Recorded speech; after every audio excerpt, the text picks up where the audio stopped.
여기에 앞에 의자가 있죠. 여러분들이 의자에서 편안하게 여러분 쉴 수 있다고 믿으십니까? 제가 여기 의자에 앉으면 편히 쉴 수 있다는 사실도 여러분 아실 것입니다. 그런데 아주 단순한 이유로 물론 설교를 해야 하지만 여러분 앉아있지만 저는 서 있습니다. 그런데 쉬지 못하고 있습니다. 그것은 제가 이 의자에 앉지 않았기 때문이죠. 많은 사람들이 여러분 예수님과의 관계가 여러분 이와 같다고 생각합니다. 송구스럽지만 여러분이 의자를 예수 그리스도라고 한번 가정해 봅시다. 많은 사람들이 한동안 이 의자가 여기 있다는 사실을 믿는 것과 마찬가지로 여러분 그분이 계시다는 것을 많은 사람들이 믿습니다. 또 이 의자가 자신을 편안하게 쉬게 해준다는 사실을 믿는 것과 같이 그분이 자기를 도와줄 수 있다는 것도 믿습니다. 그래서 자신에게 일어나는 개정적인 문제, 가족의 문제, 결정을 내린 문제, 일시적인 여러 가지 그런 문제들을 생길 때마다 그 문제들만 예수님께 맡깁니다. 그래서 여러분 이 추위에도 이 밤은 여러분 나와서 이 저녁에 우리가 하나님께 맡기고 기도하는 것입니다. 그런데 정작 자신은 여전히 예수님께 맡기지 않는 것입니다. 그래서 여전히 힘들고 피곤한 것입니다. 제가 특수 때 얘기했었죠. 우리의 모든 문제를 가지고 나와서 하나님께 엎드려 기도하고 하나님 도와주세요 다 쏟아놓는데 기도 끝나고 돌아갈 때 어떻게 해요? 다시 주워안고 다시 안고 가는 겁니다. 하나님께 내어 맡기지 못한 우리 인생이 여전히 힘들고 여러분 피곤한 것입니다. 그러나 여러분 참된 쉼을 우리가 어디서 얻을 수 있겠습니까? 바로 이 모든 문제를 아는 채 내 자신을 예수 그리스도께 맡기는 것입니다. 그때 비로소 우리는 참된 쉼, 참된 영생을 얻게 되는 것입니다. 오늘 읽었던 요한복음 이 4장 수가성 여인의 모습을 한번 생각하며 말씀을 오늘 들을 텐데 참 삶에 지친 사람의 모습, 얼마나 많은 근심과 걱정이 여인에게 있었을까. 여러분 지금 이 여인에게 남편이 있었는데 지금의 남편도 의지할 수 없다면 이 여인이 어떻게 삶을 살아갈 수 있었을까. 정오에 아무도 물을 기르러 오지 않은 그 시간에 물을 길러 나온 이 여인의 삶이 얼마나 피곤했을까. 사람을 피해야 하는, 기피해야 하는, 어쩌면 우울증에 걸려서 자살을 생각할 수도 있는, 아니 근심과 걱정으로 잠 못 이루는 밤들로 인해서 심신이 참 많이 지쳐 있을지도 모른다는 생각이 듭니다. 여러분 그런데 올 한 해가 정말 이제 얼마 남지 않았는데 이런 근심과 걱정이 과연 이 여인의만 문제인가? 아니면 우리 모두의 문제인가?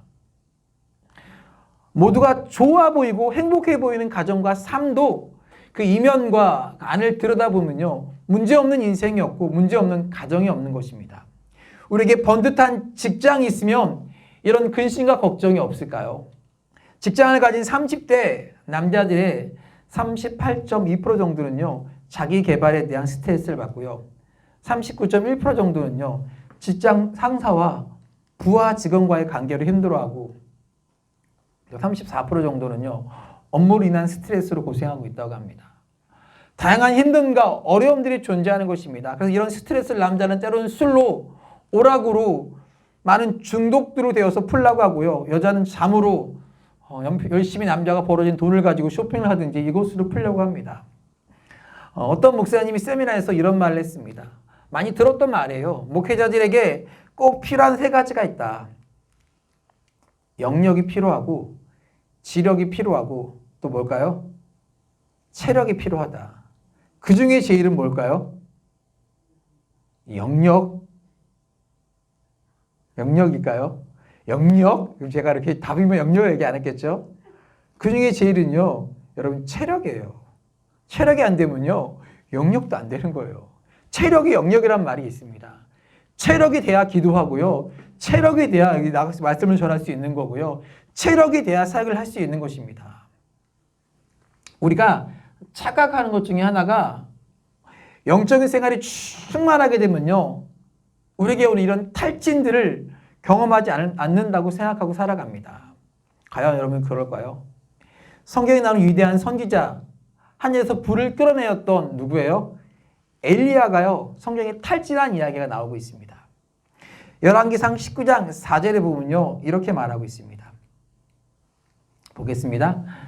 스스로 광야로 들어가 하루길쯤 행하고 한 로뎀나무 아래서 죽기를 구하여 가로되 여호와여 넉넉하오니 지금 내 생명을 취하옵소서 나는 내 열조보다 못하나이다 하고. 여러분, 이 엘리야가요 자살하고 싶을 정도로 우울증에 빠져 있는 것을 보게 됩니다. 이 일은요, 엘리야가 갈멜산에서 바알 선지자들과 대결해서 이방 선지자가 싸워서 이겼습니다. 하늘에서 불이 떨어진 정말 놀라운 기적 같은 역사를 엘리야가 행했습니다. 근데 이것이 이 놀라운 영적 승리 뒤에 엘리야에게 찾아왔습니다. 그에게 허탈감이 찾아왔습니다. 그의 승리로, 놀라운 영적인 승리로 그의 모든 문제들이 해결되지 않았습니다. 그를 괴롭혔던 왕비 이세벨이 이제 자신을 엘리야를 좀 알아봐주고 인정해주고, 야, 정말 엘리야는 참 하나님의 선지자구나 라고 그를 건드면 안 되겠다 라고 그래야 되는데 어떻게 했어요? 오히려 엘리야를 죽이려고 해요. 내가 이 엘리야를 죽이지 않으면 내가 이를 갈리라 하면서 부득부득 갈았어요. 영적 승리와는 별개로요, 그를 침체의 나락으로 떨어뜨렸습니다. 그래서 오히려 엘리야가 죽었으면 좋겠습니다. 하나님 너무 힘들어요 라고 말하고 있는 것입니다.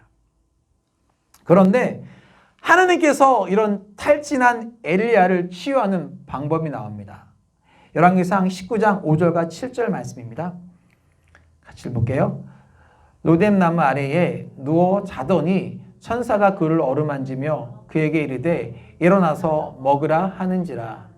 본즉 머리맡에 숯불에 구운 떡과 한 병 물이 있더라.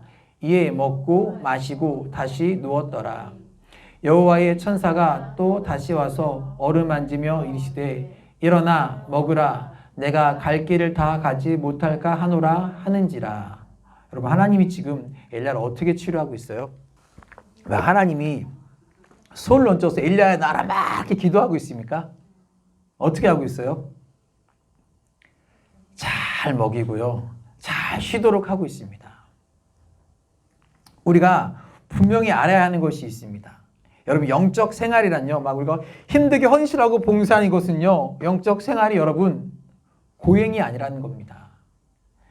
하나님께서는 우리 삶에 쉼과 기쁨을 주시기를 원하신 분이심을 여러분 믿으시길 바랍니다.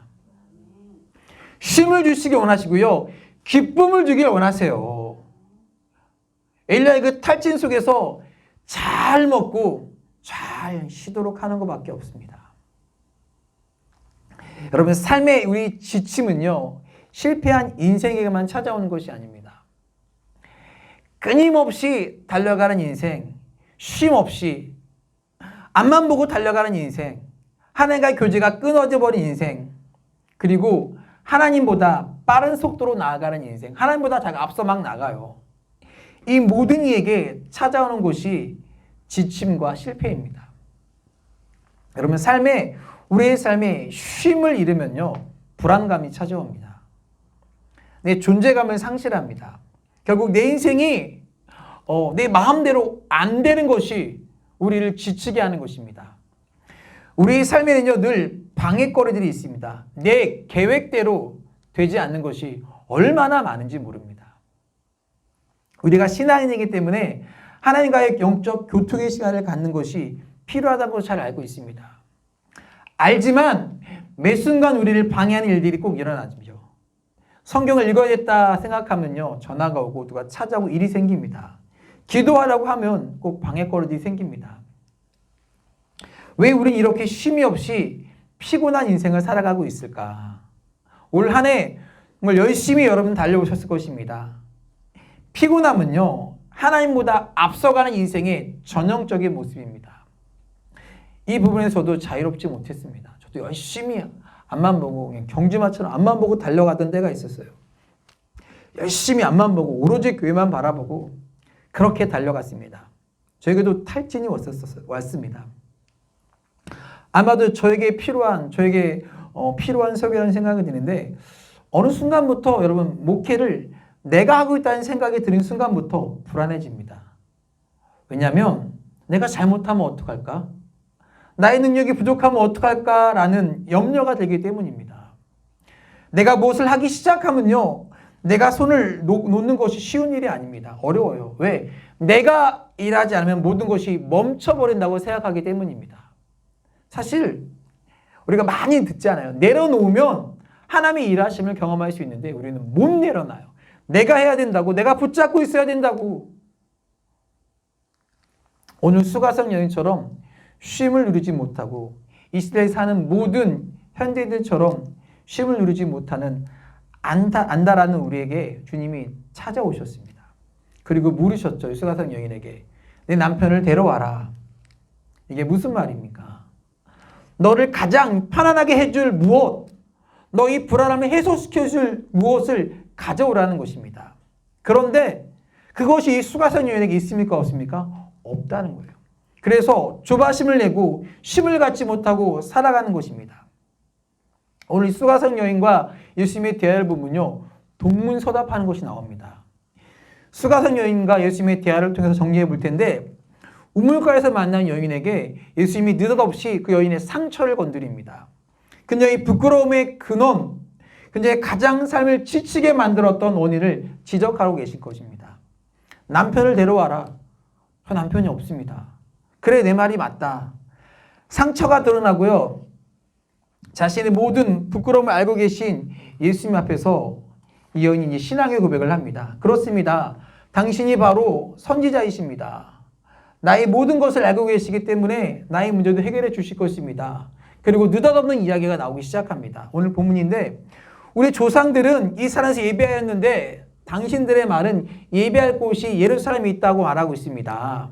그런데 이 동서답 같은 이야기가 오늘 말씀의 핵심입니다. 이제 이 여인의 삶에서 육적인 관심이 지금 영적인 관심으로 옮겨간 것입니다. 그리고 왜 자신의 삶이 그렇게 고달픈지에 대한 근본적인 해답을 여인이 찾고 있습니다.